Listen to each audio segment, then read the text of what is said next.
All right, guys, welcome back to another video. It's your man, Jay Will. So I recently reviewed the PAPAGO GOSAFE S37, one of their new cameras, and this one is the S780. This one is a dual camera setup that I told you guys about that I'm going to be doing in the car, upgrading the Chrysler 300 to this. The reason I like this one is because it has like a little mini camera. Now, this has the Sony sensors as well.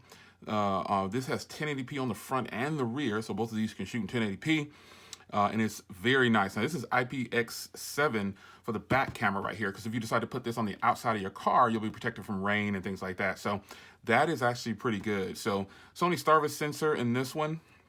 This is going to be really nice. It definitely looks kind of identical to the S37 in some ways, the main camera. On this one, you get that 2-inch display. You've got reverse deployment if you want to. You can basically hook it up to your reverse light, and then it'll turn on the camera when you put it in reverse, but I already have a backup camera, so no need for that. You got bump sensors, and I'm going to keep it super high on here. So you've got 150 degree on the front and 180 degrees on the rear. So this is what's exciting to me. You've got GPS if you want to use that, and you got front and rear view from the little 2-inch display. It does take an SD card up to 128 gigs, but they give you a 16 gig in the box. So this is really, really nice. The setup is all the same. You get all the brackets, and I'm just going to put this in the car. I'm going to give you the footage because, you know, I can do an unboxing and all that, but I'm going to put this in the car, and let's now go to the footage, and I'll tell you how I feel about the quality of this compared to the S37 and other PAPAGO cameras that I have. So it's your man, Jay Will. Let's get right to it, man. All right, so here's some footage, just some quick footage of the cameras in the daytime, the front camera, and then I'll show you the same shot from the rear.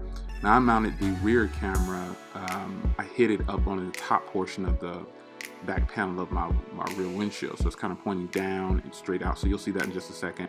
But this front camera, the quality looks stunning as though I thought it would. So just take a look at this, and then we'll talk about the rear camera quality there. I think this footage is absolutely great.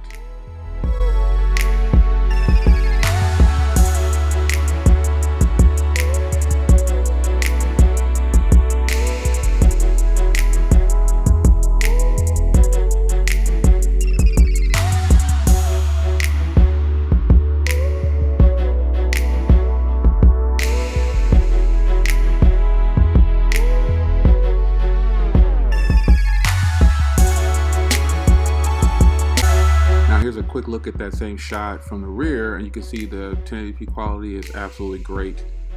This setup camera here, this dual setup is really, really nice. And again, I could mount this on the outside of the car, and it'll probably be even better. But I gotta tell you, the quality is looking really good. I'm really liking this setup, and I don't think I'll switch from this setup. I think this is really good. Now let's take a look at some night footage.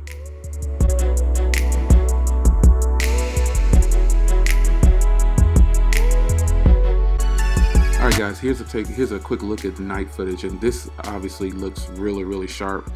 Lights don't look too blurred out and blown out. The footage is crisp, clear, and it is just a great setup on the front camera. I'm really, really, really digging this quality. What do you guys think?